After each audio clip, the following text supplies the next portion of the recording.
The Angel Reese experiment in Chicago has gone from dream to disaster faster than anyone could have imagined. Once heralded as the future of the Sky, she now finds herself at the center of a storm that has ripped the franchise apart. This isn't a minor setback or a bump in the road, it's a total collapse, and Reese is standing right in the middle of the wreckage. With the Chicago Sky sitting at a dismal 9-30 record and fellow WNBA players voting the franchise as the worst-run organization in the league, the glory days of just a few seasons ago feel like ancient history. And instead of rising to the challenge, the player once marketed as their franchise cornerstone has become the lightning rod for chaos, controversy, and questions about her future. The cracks began showing in subtle ways.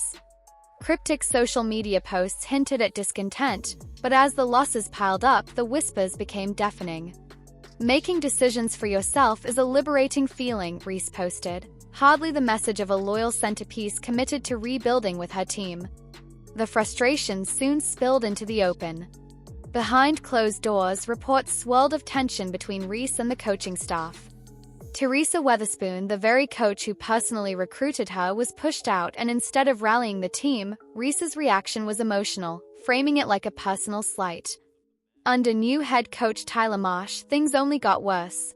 In one shocking moment that quickly went viral, Reese slapped a clipboard out of an assistant coach's hands during a timeout.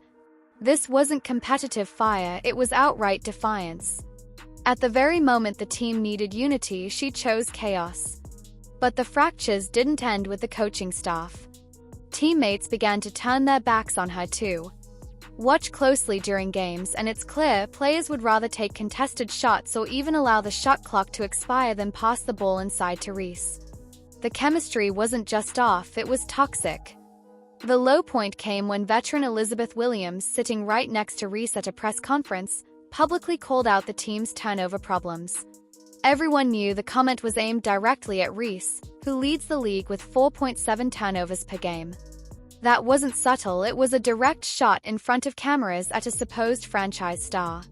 If this all sounds familiar, it's because it is. This is the Angel Reese blueprint. Back at Maryland, when things got difficult, she bolted for LSU. Critics dubbed her the Queen of Quit, and now that same reputation is following her into the pros. When the Sky's season began spiraling out of control, she conveniently picked up a back injury that kept her out for weeks with no clear diagnosis or timeline. What should have been a straightforward medical update instead looked suspiciously like a calculated escape plan.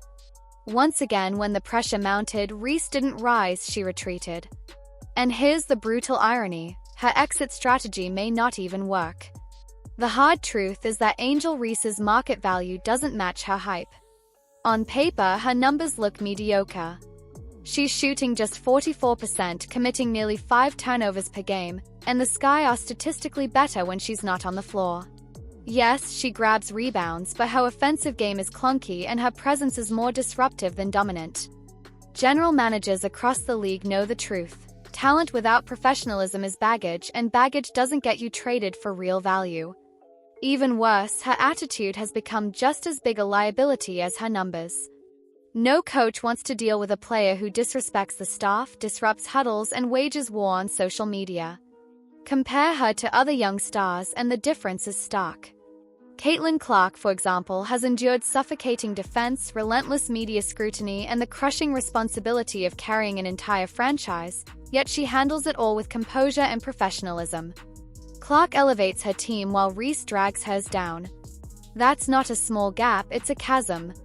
The Sky, for their part, seem to be calling Reese's bluff. They aren't rushing to trade her, bend the roster around her, or build the franchise in her image. Instead, they're quietly moving forward, investing in players who actually want to be there.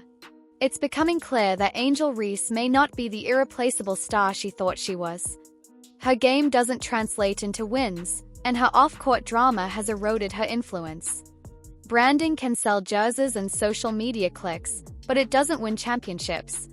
And yet, Chicago's PR machine keeps trying to force the narrative.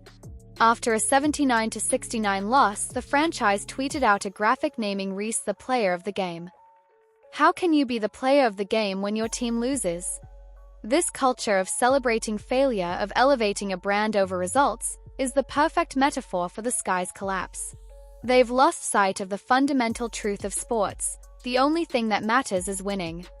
Now, Reese stands at a crossroads that will define her career.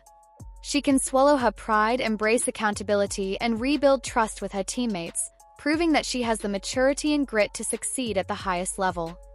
Or she can force her way out of Chicago, only to discover that the grass isn't greener, the spotlight isn't as bright, and other franchises won't tolerate her antics for a second.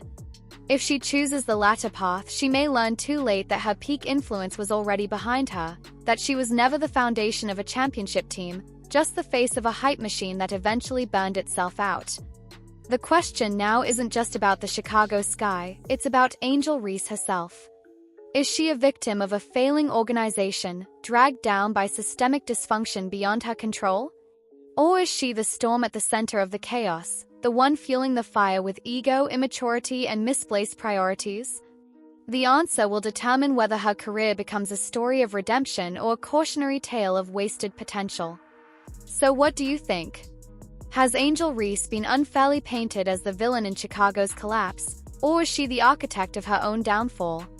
Is this a franchise failure or a player refusing to grow up? Drop your thoughts in the comments below.